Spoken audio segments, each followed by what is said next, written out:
my name is Yogita Bhayana, and I run a campaign called PARI, People Against Rapes in India, and also I work with women of this country and children also on a lot of issues, but mainly against about the atrocities which happen on our women and children, be it domestic violence, sexual violence, other gender disparities.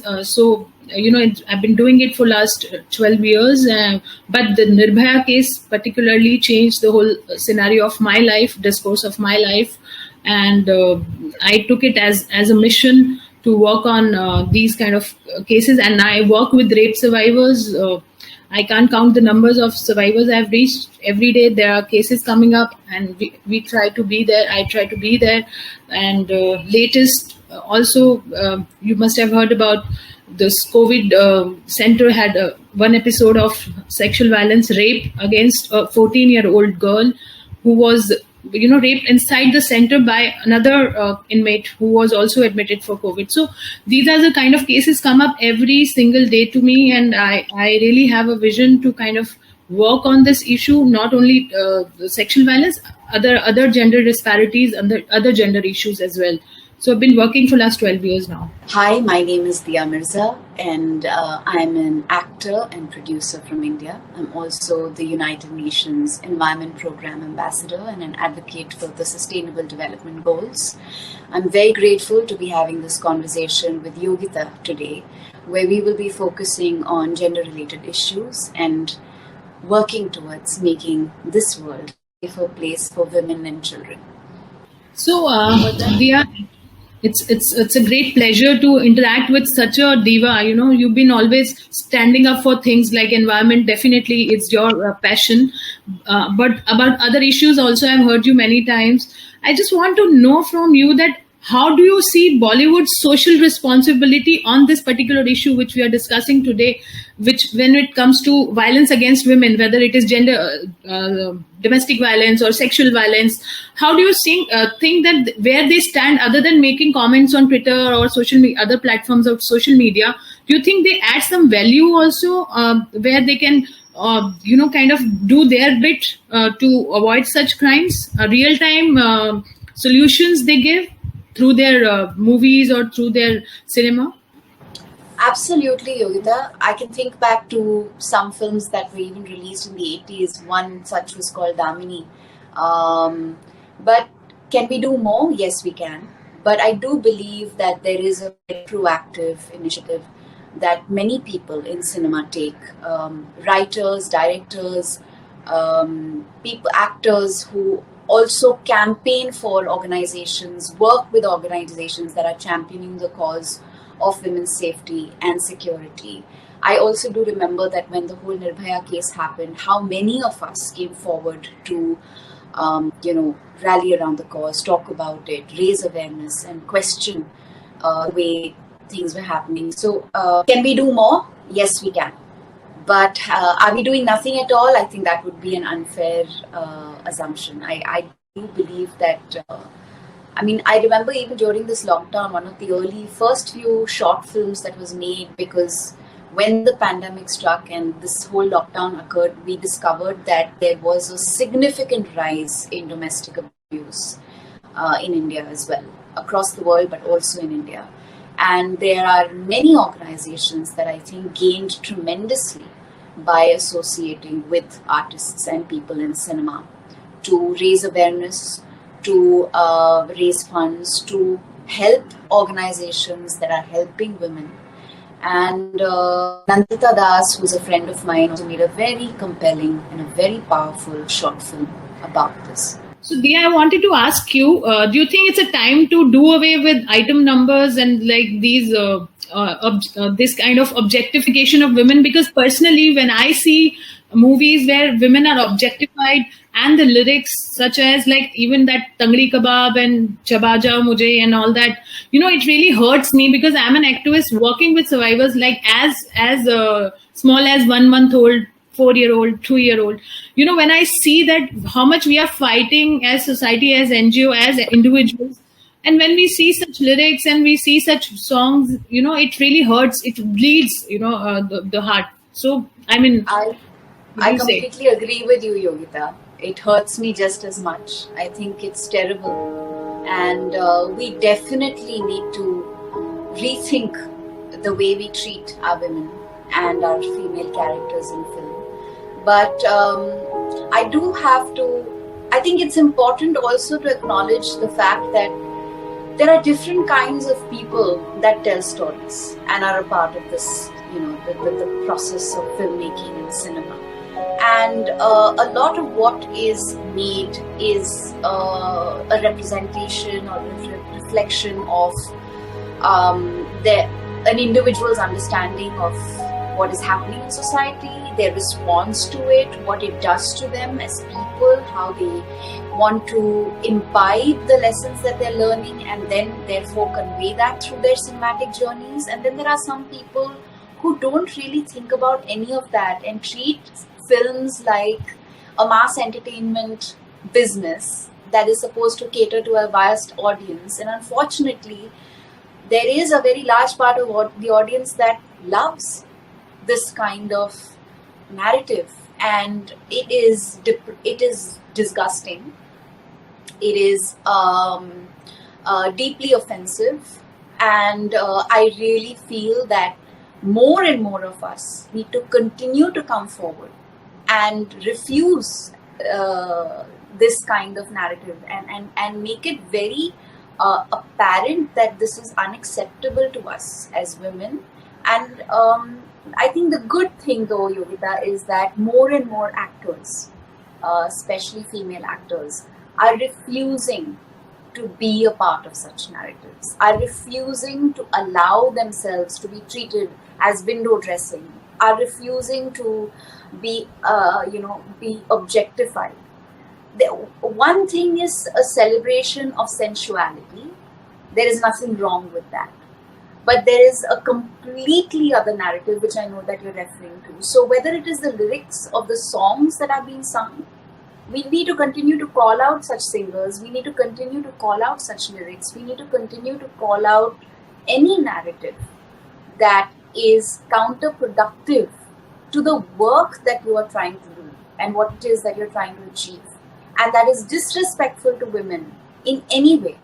I agree with you completely on this, because, on one hand, you're trying to make movies like Thappad, Queen, and, movies on acid attacks, and on the other hand, it add as fuel to the fire when we hear such lyrics and such songs and such movies we see.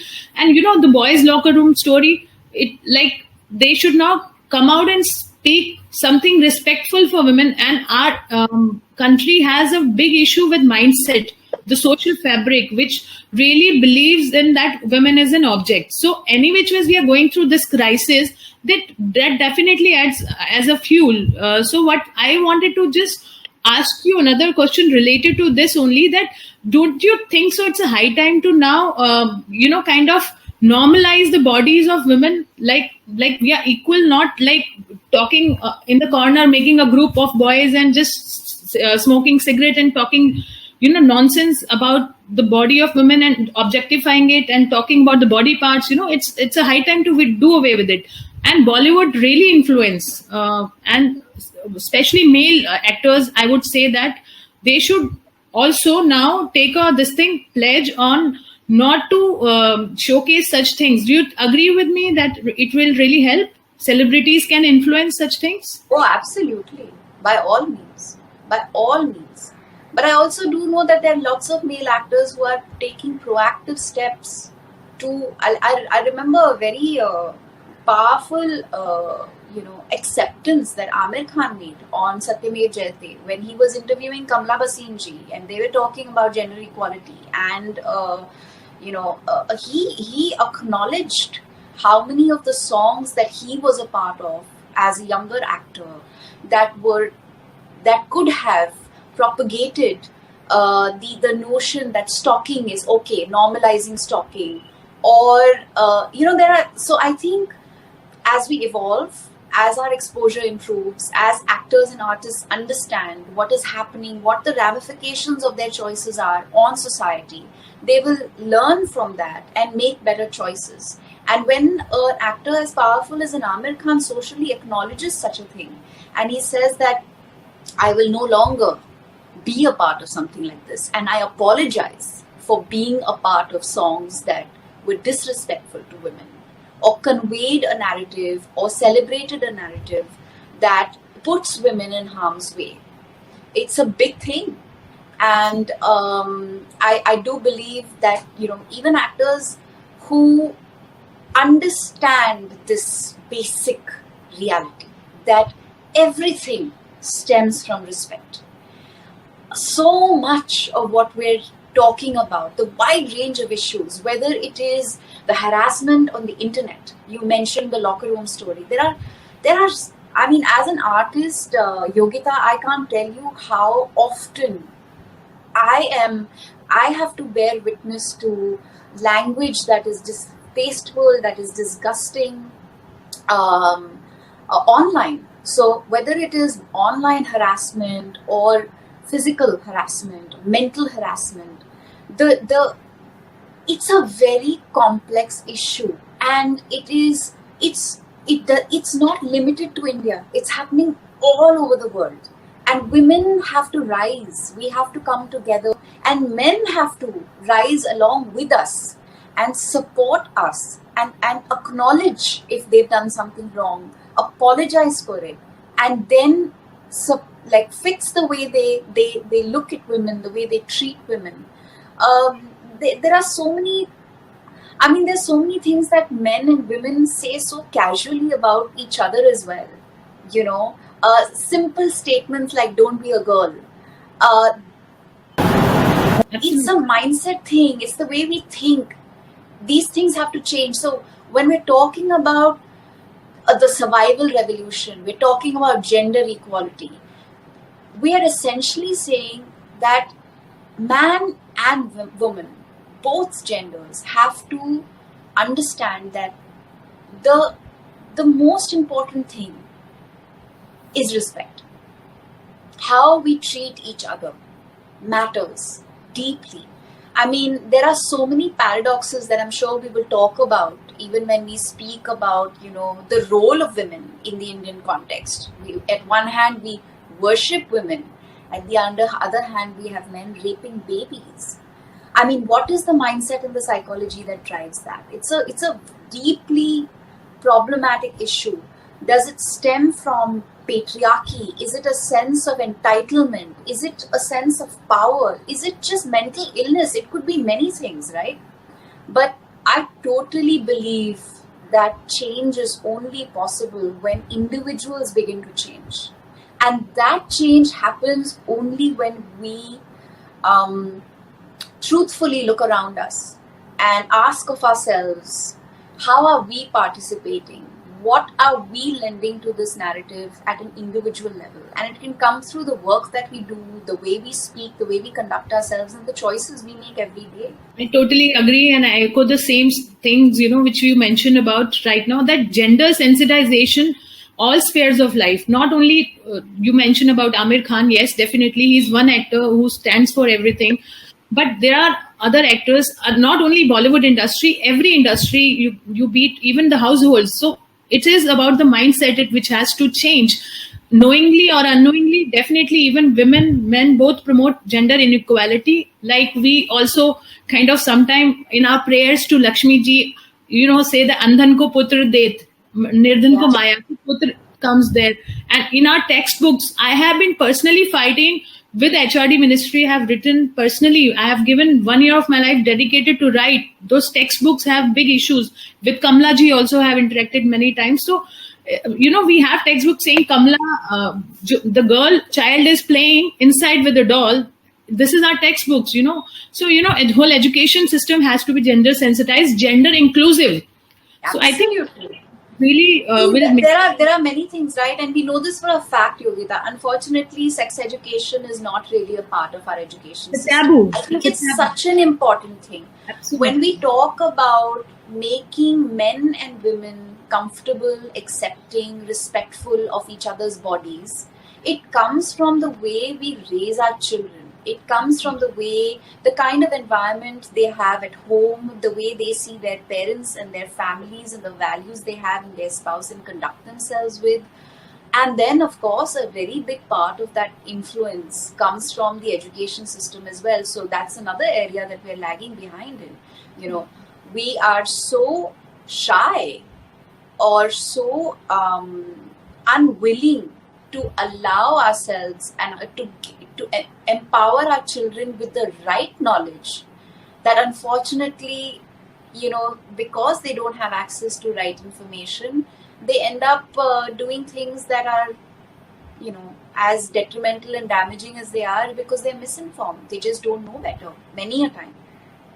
I've also noticed something, Yogita, I don't know whether you have in your experience, the kind of language the younger generation is using, especially in urban centers, in casual conversations, which is so sexist and so derogatory. That maa behan ki gali is so common. Yeah, it's not just the maa behan ki gali, referring to a woman as a slut or a bitch, or, you know, and it's perceived as cool, and I find that so disturbing. And I don't understand where this culture has come from. Why is it happening? Why has there been such a normalization of it? It's happening a lot in, you know, big urban center schools that are so-called have the international syllabus, but the kids seem to have the most strange vocabulary and language to use for each other. So there's a lot that we need to start do much more to sensitize young people and people in general on gender equality. Yogita, you know, you asked me questions centered to with my industry and the responses that we have to what is happening, these heinous crimes that are happening in society, and our response to it, and the choices we make. But you know, when I discovered the work that you do, I just kept thinking to myself how emotionally challenging this must be, to bear witness to the pain that each of these survivors endures, and to help families overcome this very difficult situation. How do you do it? I don't know, Dia, what keeps me going. Maybe, you know, the motivation from people like you and, you know, the groups which support me and my work. It's actually, I always believe that it's not a single person's responsibility. Yes, maybe I might be the face of it, but I am also supported by many people, in the sense that, yes, that emotional trauma is too much. Whenever I meet a new survivor in the hospital, maybe that's mostly the case, that I reach to the hospital in most of the cases. So, I mean, when you see a child lying in ICU or on ventilator after being brutalized, you know, definitely it gives me jitters and sleepless nights. But on the face of it, when you stand with the family, they're already going through this trauma, you have to portray strong, you know. So, you know, it's like a kind of a double face you have to project. One mask you have to wear, and you have to tell them that, yes, I am with you. If I also become emotional in front of them, it becomes even more difficult to deal with the situation. So, you know, it's like really tragic, you know. The poor people, they don't even know about their rights. They don't, they really look up to you for each and everything, you know, and that what a child goes through, what a survivor goes through. So, I mean, I can't even say that in words, but yes, something is keeping me going, maybe the blessings of people or whatever it is. But I still believe that I think our focus should be on prevention. Whenever I see a child, I always feel that I wish we could prevent this, you know. So now I really want to work on policy makings and changing of laws and things like that. If at all we can stop this, I think that's a better thing, you know, to go forward. So tell me something. It's a complex situation, right? It's got many layers of complexity. When we talk about India, especially, and we refer to India as the rape capital of the world, it's an unfortunate reputation. What do you believe led us here? What do you believe has earned us this horrific reputation? Yeah, we have actually earned this reputation. It has just not come overnight. We have really earned it. Whether the cases before Nirbhaya, there were cases like the Rangabila case, or you can say Dhananjay Chatterjee case in Calcutta. So these were the cases which were highlighted. being like in this particular field and working with the survivor, I can tell you every day there are Nirbhayas. So we have not got this reputation on our own. It actually we have earned it. People tell me that whenever I talk like this, they say it happens all over the world. Yes, it does happen all over the world. I believe that. But no country where a survivor and her family is blown away by the truck, which has no number plate, our witnesses are killed, and they are burnt alive. The survivors are burnt alive. Which country goes through this? Which country you see 1 month old child is being raped every single day? Children are being raped. I mean, so of course we have earned. Let us acknowledge the problem. If we don't acknowledge the problem, then definitely we are cheating ourselves. So we are having this issue. Let's deal with it. Then only we can go forward. So it is very unfortunate, the kind of reputation we have earned, but let's work on it. I think we all need to collaborate together from various industries and work on prevention. That's the only key. And being a complex country, there can't be one solution, but only one thing. The basis is only the mindset change. So I think if we focus on the social fabric, on the mindset, we can prevent it to the greater extent. I agree with you. I don't think change is possible unless we collectively acknowledge there is a problem, and a problem of the magnitude that it is. You speak about policy, Yogita, and it's something that I know you've worked very hard on, and that's something that you really want to drive. But clearly this idea about policy has come from the roadblocks and the hurdles that you have faced in delivering justice or hoping to deliver justice to survivors and victims, and engaging and working with the families has taught you so much. Can you share with us what are the hurdles in the judicial system? What are the roadblocks? Do people actually get justice? What is the percentage of people that get justice? I know these are lots of questions in one, but I'd really like to. So, okay, Dia, it's a great beginning. I mean, when we are talking about getting justice, we are talking about the reported cases. Okay, so because the only reported cases go to court, right? But unfortunate part is that at least 70 to 80% of the cases are not even reported in our country, whether it is about domestic violence, gender violence, or any other violence. So when we talk about particularly about sexual violence cases, where I have forte in dealing with, so I can always say that first of all, reporting is a big issue. Once it is reported, you were talking about, in the court, whether they get justice or not. But going to the court, I mean, the whole procedure itself is so tedious that investigation, first of all, the fair investigation is so difficult. I'm sorry to interject, but I've also discovered that even the time of reporting a case, even that process can be very, very difficult for most people. And because not all police stations, not all of our people are sensitized towards how a case like this or the families need to be handled, the sensitivity with which this needs to be handled. So take us through that, right? From the point of reporting and then of course getting some justice, and if and when it's possible, how long does it take? So first contact point of any victim is the police, and police sensitization is such a tedious task. I should acknowledge it because it is going to be showcased.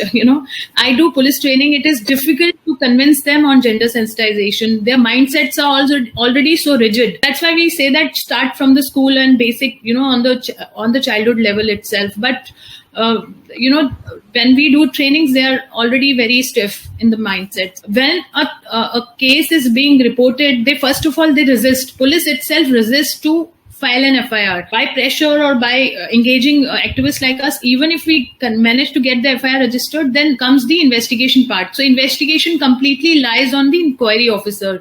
They are not even equipped. I would say that even I am talking on their behalf, they are not fully equipped. They don't have the machinery or resources to do a fair investigation. I would also say that they also don't have willpower. That is a separate story, but they don't also have the resources. They don't have. Why do you think that happens?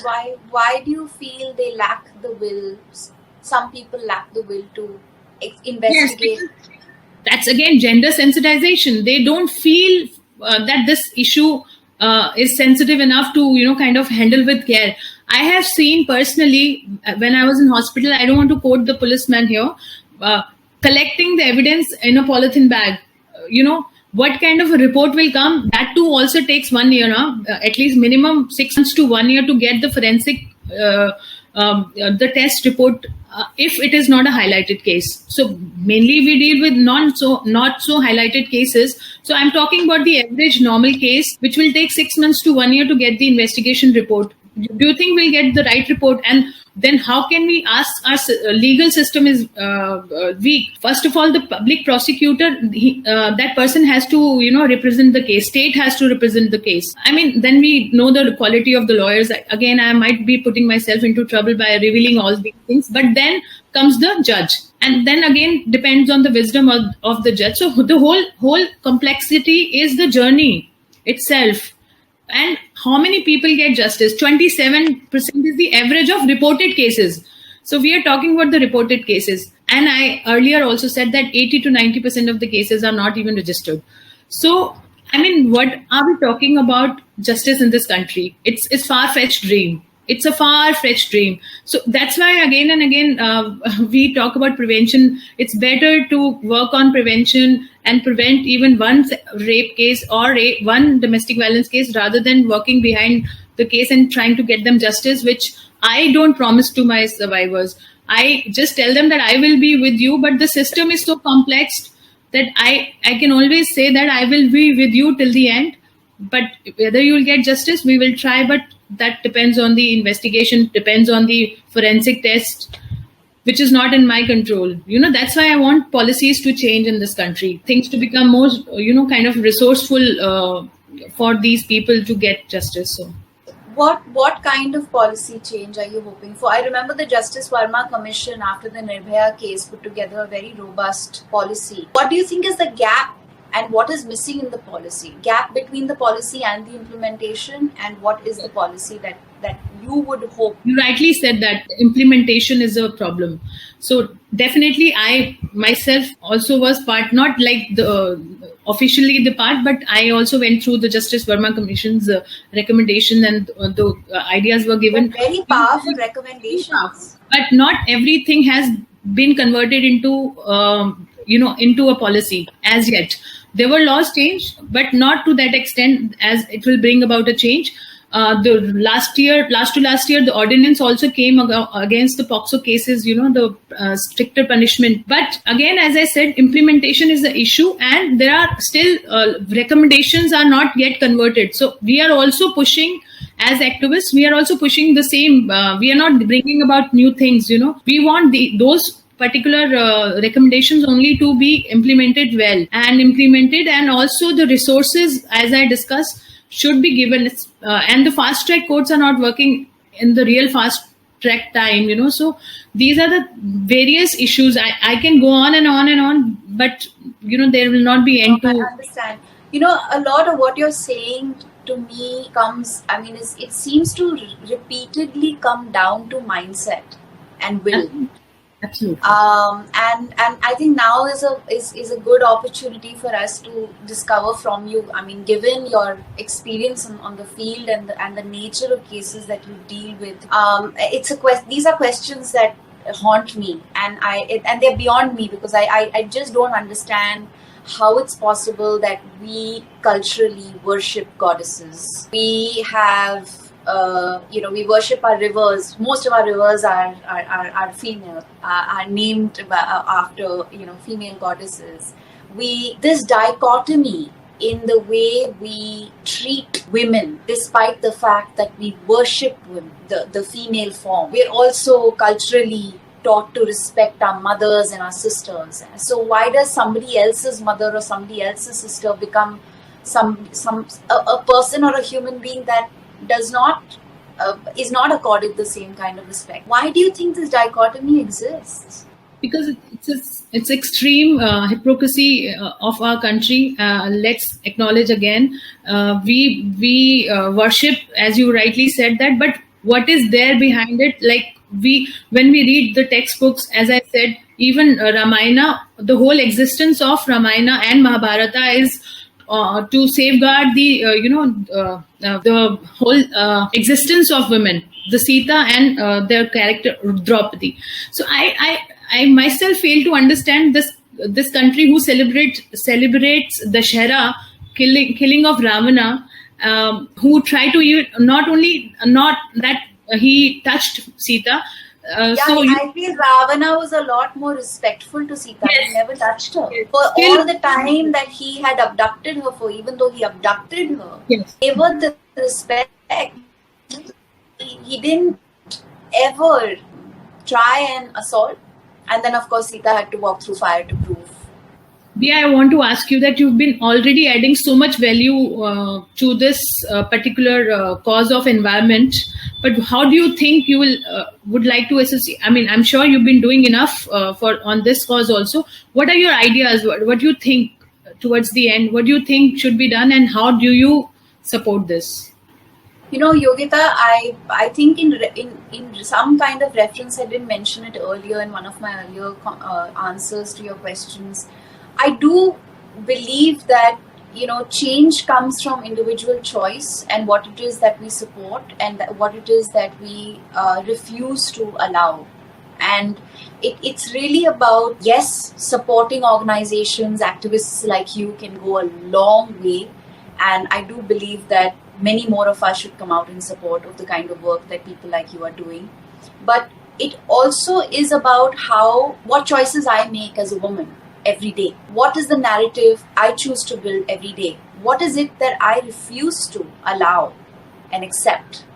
What is it that I insist on calling out and not take lying down?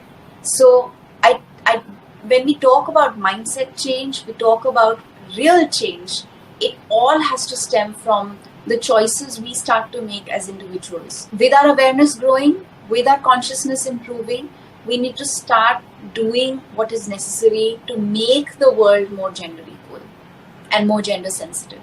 And I think as women, we have a very big role to play in that. Absolutely. Yogita, people like you inspire humanity. The way you've gone about, ensuring people have reached home safely. You've helped so many workers who've been displaced during this time. And this has been a shared human crisis that has unfortunately set us back. There are many, many, many challenges that have increased now. The problems that you deal with especially have become more complex than perhaps ever before. I want you to end this on a note where I hope people can draw strength and positivity that you have in large measures on what you believe will be the way forward. What is the world that you hope to live in? The world which is free from gender violence, free from any kind of violence, and definitely world which is more peaceful. But I think I know it's asking for too much. I think the day will come that we will all believe in individual social responsibility. I think then only things will change to the better extent, because people like you and I, we can add some value, but to some extent. But when we speak about individual social responsibility, which everybody does collectively, I think the dream is not that far in that case. So everybody should contribute, should understand that the problem is there and then work towards it, change themselves for betterment of society, betterment of environment also.